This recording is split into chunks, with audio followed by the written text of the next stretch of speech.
What I would like to do is start with some pranayama, a breathing exercise called Nadi Shodhana that many of you have done with me before. Now you can do this lying down or sitting up. I like to sit up, but if you've had a day where you just feel exhausted and you want to lie down and do this, what I suggest, let me see if you can see this in the camera, is taking your blanket and folding it in thirds. So you've got this kind of thin, long bolster basically that you've made out of the blanket, and you can just lie back over that so that your spine goes over the bolster or the blanket, and then your ribs still have room to expand as you're breathing. If your blanket's shorter and your head's kind of hanging off the end, grab another blanket or a cushion so you have something to put your head onto, and then you can just rest your arms by your side or have them on your belly to start. And then if you're seated, make sure that you're in a comfortable seated position.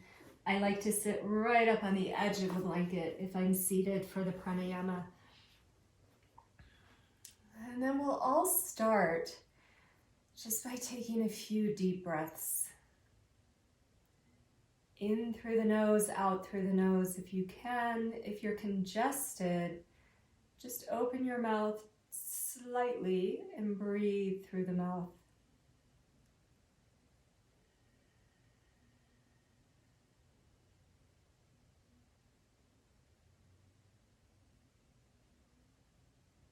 And as your breath starts to deepen, start to feel how you become more connected to the ground beneath you. If you're seated, you'll feel your sit bones sinking down onto your blanket or your mat, whatever you're seated on. If you're lying down, you'll feel the back of your body relaxing, softening, releasing into the ground. Letting the ribs expand as you move in, so you can take a nice deep breath in. So feel them move to the front, side, back.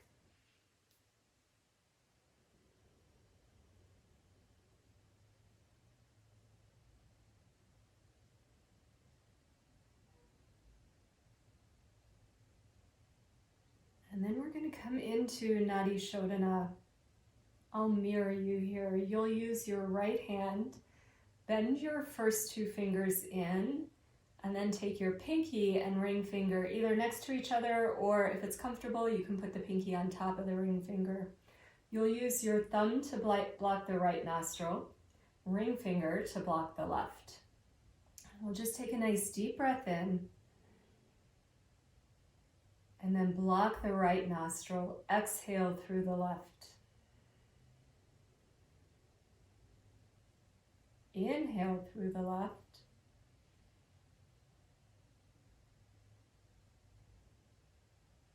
Block the left, exhale through the right.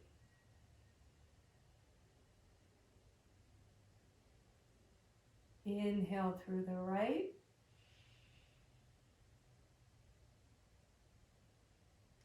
Block the right, exhale through the left.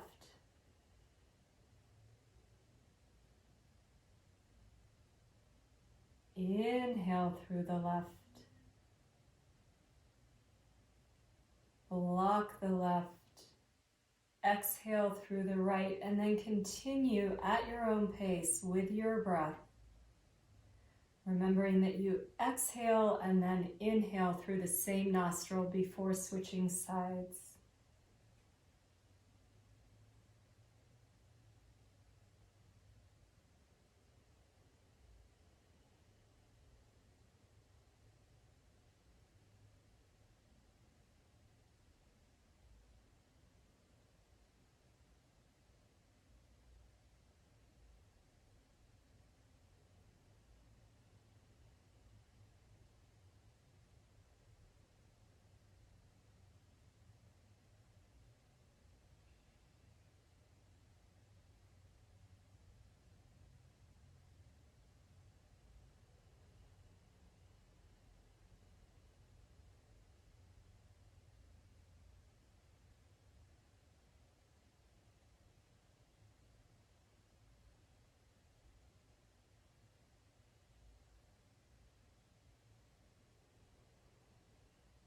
After your next round of that, release your hand back to your thigh if you're seated, or you can bring it back down to your side if you're lying down.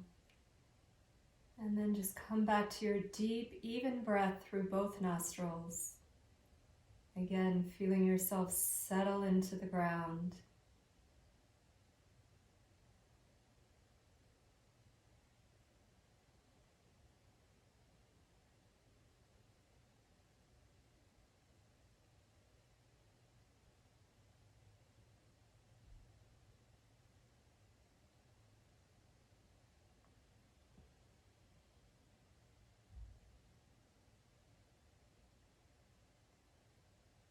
And then if your eyes are closed, on an exhale, let them softly open.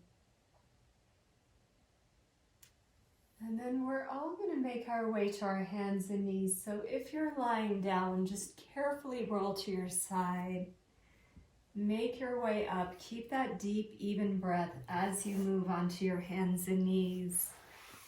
And then we'll come into cat-cow, just a very gentle cat-cow. Just getting some movement of energy through the spine.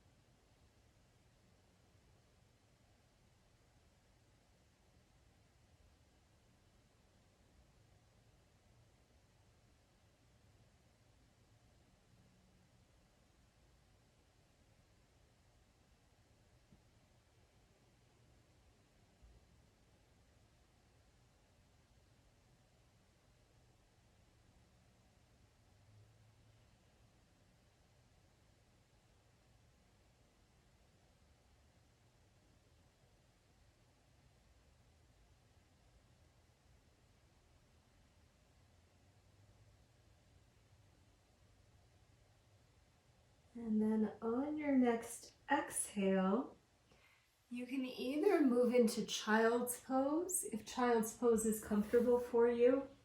If you had a nice folded blanket for your pranayama, you could also do child's pose onto a blanket, which can be really nice.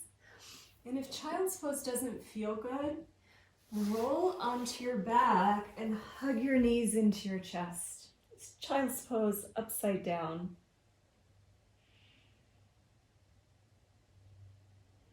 And then coming back to your deep breath.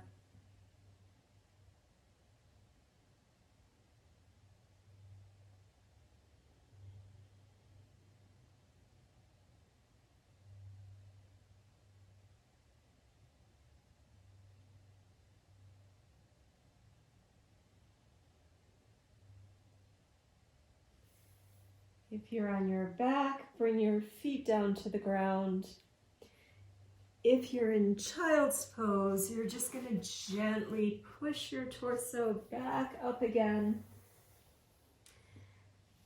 And then we're going to come onto our backs.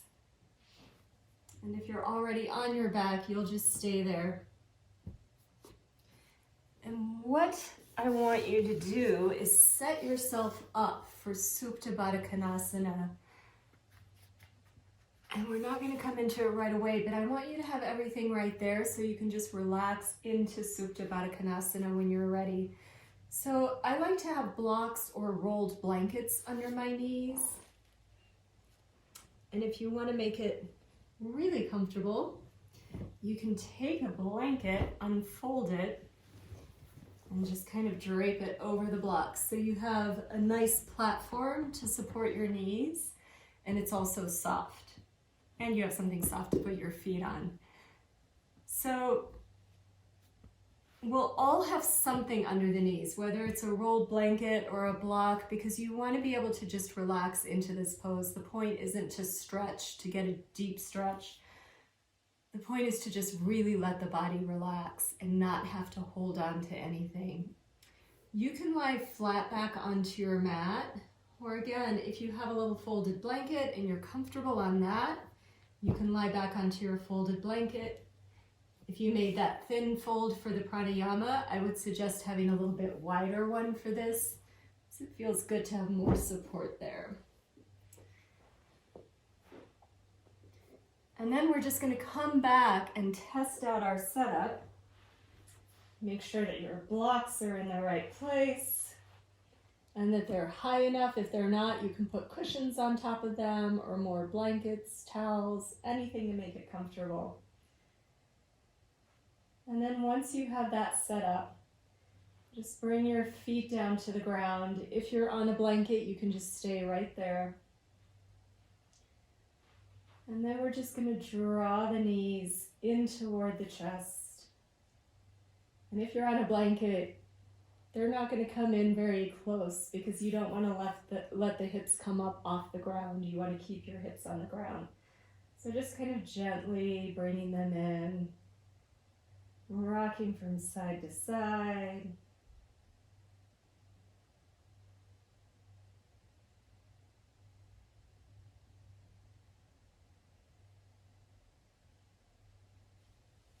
And then you can bring your feet to the ground. Take a deep breath there.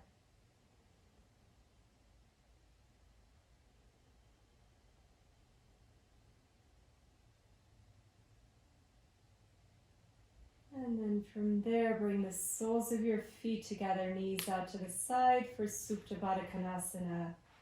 Adjusting those blocks if you need to so you're really comfortable and supported. You don't feel any kind of achiness in the hips at all. If you do, build your platform up just a little bit higher.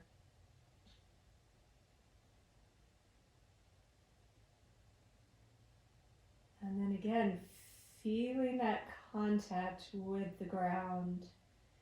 Feeling the back of your body sinking into the ground. Shoulders relaxing.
And then very gently draw your knees toward each other. You can use your hands outside your legs to help them come together. And then one leg at a time, stretch your legs out. Reach your arms over your head, stretching your arms and legs away from each other.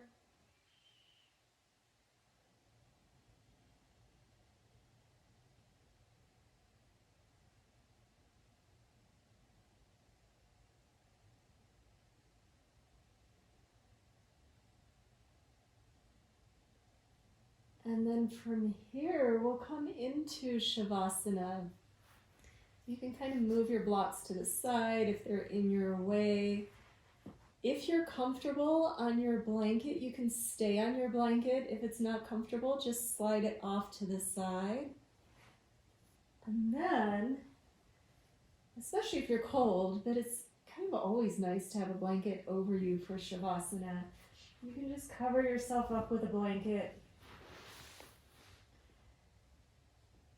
And then have your arms resting about 45 degrees off your body with the palms facing up. Let's take a deep breath in through the nose. And then exhale through the mouth, feeling like all of that tension, any tension you still feel in your body is just melting away, allowing you to sink into the ground. And one more time, inhaling through the nose, exhale through the mouth.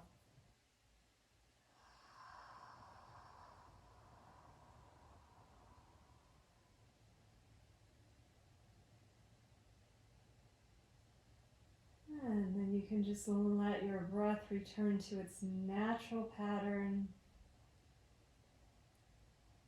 feeling yourself sink into the ground.